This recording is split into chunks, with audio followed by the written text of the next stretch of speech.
শুভ সকাল বন্ধুরা সকাল সকাল চলে এলাম পুরীর মাছ বাজারে। আর দেখো কিনছি হলো গলদা চিংড়ি 400 টাকা কিলো।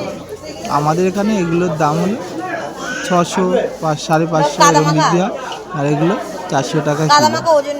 তো আমাদের মানে হলো 14 জন, তাহলে আমাদের লাগবে 1.5 কেজি মতো, তাই বেছে বেছে নিচ্ছি। একটু বড়ো সাইজের নিচ্ছি, কারণ ছোটো ছোটো সবাই বলছে বড় বড় কলকাতাতে এত বড় বড় পাওয়া যায় না, প্রচুর দাম, তাই এখানে একটু বড় বড় সাইজের নিচ্ছি।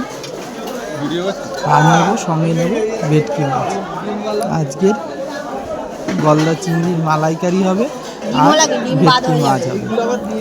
আর বাজারে মানে এখানে ভেটকি মাছগুলো 600 টাকা কিলো, কাতলা 250 টাকা, রুই মাছ 200 টাকা, এই গলদা চিংড়িগুলো 400 টাকা, আর এমনি ভোলা ভেটকি আছে এই রয়েছে। আর এখানে তো পুরীতে বাঙালিরা খেতেই আসে, খেতে আর সমুদ্রে চান করতে। তো আমরা আজকে এই যে গলদা চিংড়ি, বড় বড় গলদা চিংড়ি নিয়ে নিলাম, খুব মজা হবে আজকে খেতে। আর কাকা বলছে যে নাও না, নাও ছোটো দেখে নাও, ভালো লাগবে, কিন্তু আমরা বড় বড়ইটাই খুঁজছি। আর কাকা আবার বলছে যে সব মাছগুলোকে এলোমেলো করে দিলে, আমি একটু সাজিয়ে রেখেছিলাম। তো বন্ধুরা, তোমরা কমেন্ট করে জানাবে তোমাদের কার কার এই গলদা চিংড়ি ভালো লাগে।